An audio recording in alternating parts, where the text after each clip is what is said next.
அனைவருக்கும் வணக்கம். இது சாரதி லா ஸ்டடீஸ். சாரதி லா ஸ்டடீஸில் பிஎன்எஸ்ல அடுத்ததாக பார்க்கக்கூடிய மிக முக்கியமான டாபிக் தான் அஃபென்ஸ் ரிலேட்டிங் டு ரிலீஜியன்.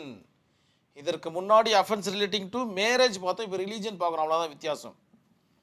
சமயம் தொடர்பான குற்றங்கள் அல்லது மதம் தொடர்பான குற்றங்கள், ஒரு மதத்தினரை இழிவுபடுத்துவதோ அல்லது தன்னுடைய மதத்தை பற்றி அவர்களிடம் தேவையில்லாமல் அவர்கள் அருவருக்கத்தக்க மாதிரி பெருமையாக பேசுவதோ கூட குற்றம்தான்.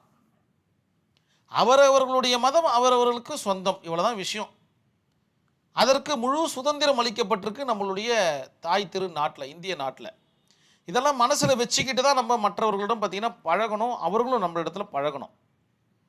அந்த மாதிரியான விஷயங்கள் பார்த்திங்கன்னா ரொம்ப சென்சிட்டிவான ஒரு கான்செப்ட். நாட்டில் பார்த்திங்கன்னா அதிக அளவு போர் நடப்பதற்கு இதெல்லாம் மிக முக்கியமான காரணிகளாக விளங்குகின்றன. என்னுடைய மதத்தை புண்பற்றிட்டாங்க, என்னுடைய மதத்தை பார்த்தீங்கன்னா அசிங்கப்படுத்திட்டாங்க, இந்த மாதிரியான விவகாரங்கள் தான். இந்த ஒரு 4 லைனை படிக்கும்போது நான் சொல்லக்கூடிய வார்த்தைகளுடைய வலிமை உங்களுக்கு புரிய வரும். மத உணர்வுகளை காயப்படுத்துதல், அவரவர்கள் மதத்திற்கென்று ஒரு கோட்பாடுகள் உண்டு. எல்லா மதமும் பார்த்திங்கன்னா நல்ல கோட்பாடுகளை மட்டும்தான் போதிக்குது. நம்ம தான் அதை தப்பாக புரிஞ்சுக்கிட்டு தேவையில்லாத வேலையெல்லாம் பண்ணிகிட்ருக்கோம் மனுஷர்கள். மத உணர்வுகளை காயப்படுத்துதல், மத வழிபாட்டு இடங்களை அவமதித்தல், மத நம்பிக்கையை அசிங்கப்படுத்துதல் போன்ற செயல்களை தடுக்க இச்சட்டங்கள் உருவாக்கப்பட்டுள்ளன. இந்த மாதிரி சட்டம்லாம் இருக்கவே கூடாது அப்படின்றது தான் என்னுடைய ஆசை. ஏன்னா இந்த ஒரு காமனான விஷயத்தை ஒரு மனுஷனால் செய்ய முடியல, அதுக்கப்புறம் என்ன இருக்குது? இதற்கு ஒரு சட்டம் தேவைதானா? அவரவர்களுடைய குழந்தைகள் அவரவர்களுக்கு பெரியவர்கள், அந்த மாதிரி தான். காக்கைக்கும் தன் குஞ்சு பொன் குஞ்சு அப்படின்ற மாதிரி தான் அவர்களுடைய மதமும் கூட. இதை புரிஞ்சுக்கிட்டா சண்டை சச்சரவு எதுவுமே கிடையாது.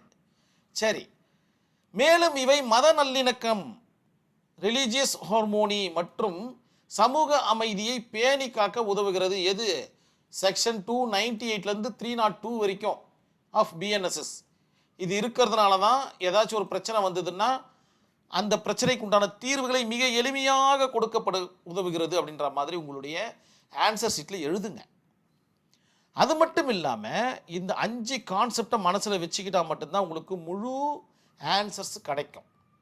டீஃபைலிங் ஆஃப் பிளேஸ் ஆஃப் வொர்ஷிப், வழிபாடு இடம், மத சின்னம் அவமதித்தல் அல்லது சேதப்படுத்துதல், இந்த மாதிரியான விவகாரங்களை நீங்கள் ஏதாச்சும் பண்ணால் அதற்குண்டான தண்டனை உண்டு. செக்ஷன் 298 பிரகாரம். Act intend to outrage religious feeling, மத உணர்வை காயப்படுத்தும் நோக்கத்துடன் செயல்படுதல். 299 ஆஃப் பிஎன்எஸ். சும்மா அவர்களுடைய உணர்வை காயப்படுத்தக்கூடாது. எந்து தான் பெருசு, உந்து தான் பெருசு, ஒன்றும் கிடையாது, எல்லாமே சமம் தான். டிஸ்டர்பிங் ரிலீஜியஸ் அசம்பிளி, மதச்சடங்கு வழிபாடு கூட்டத்தை கலைத்தல். பிரிவு 300 பார்த்தீங்கன்னா இதை டிஃபைன் பண்ணி சொல்லுது.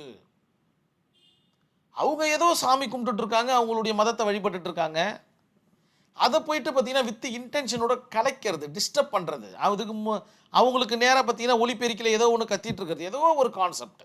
இதெல்லாம் செய்யக்கூடாது. யார் சொல்கிறது? செக்ஷன் 300 ஆஃப் பிஎன்எஸ் சொல்லுது. ட்ரெஸ்பாசிங் ஆன் ப்ரூயல் பிளேஸ், சமாதி, கல்லறை மற்றும் இறுதிச் சடங்கு நடைபெறும் இடத்தை அவமதித்தல் அல்லது பிரச்சனை செய்தல், இந்த மாதிரியான விவகாரங்களை செய்யக்கூடாது. அப்படி செஞ்சீங்கன்னா 301 தண்டித்து விடும் அப்படின்றத நினைவில் வச்சுக்கணும். யூசிங் யுட்டரிங் வேர்ட்ஸ், அசிங்கமாக பேசுறது, மத உணர்வுகளை காயப்படுத்தும் வகையில் பேசுவது, எல்லாமே ஒரே கான்செப்டை தான் சொல்லுது, மாறி மாறி. அதாவது எந்த ஒரு இடத்துலையும் அவங்க தப்பிச்சிடக்கூடாதுன்றதுக்காக தான் இவ்வளோ விஷயத்தை உள்புகுத்தி வச்சிருக்கு பிஎன்எஸ். மிக எளிமையாக புரியக்கூடிய இந்த டாபிக், ரிலீஜியஸை பற்றி தவறாக பேசினால் அவர்களுக்கு தண்டனை உண்டு அப்படின்றத புரிஞ்சுக்கணும். பிரிவு 302 பார்த்தீங்கன்னா இதை தான் சொல்லுது. மகேந்திர சிங் தோனி, இதனுடைய கேஸ் ஸ்டடி பாருங்க.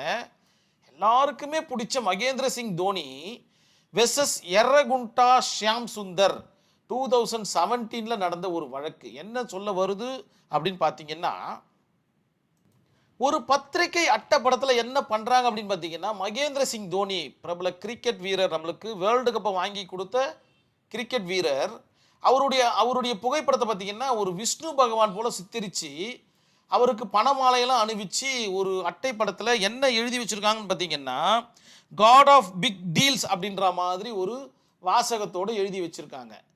இதை பார்த்த நம்ம எர்ரகுண்டா ஷியாம் சுந்தர் என்ன பண்ணுறாருன்னா அவருடைய உணர்வு புண்பட்டு விட்டது அப்படின்பதற்காக வழக்கை ஒன்று தொடர்றாரு.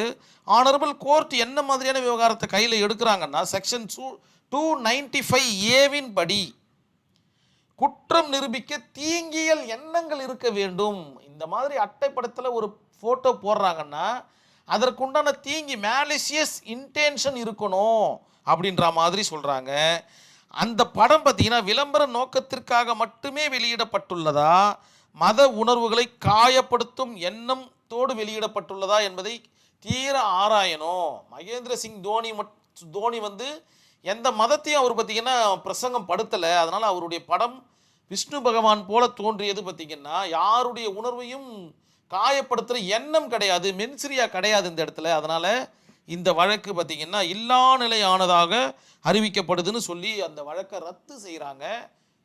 இந்த வழக்கில் கண்டிப்பாக உங்களுக்கு இந்த வழக்கு மிக எளிமையாக புரியக்கூடிய ஒரு கான்செப்ட், மிக எளிமையான கான்செப்டும் கூட. கண்டிப்பாக இந்த வீடியோ புரிஞ்சிருக்குன்ற நம்பிக்கையில் நான் வீடியோவை கம்ப்ளீட் பண்ணிக்கிறேன். நன்றி, வணக்கம்.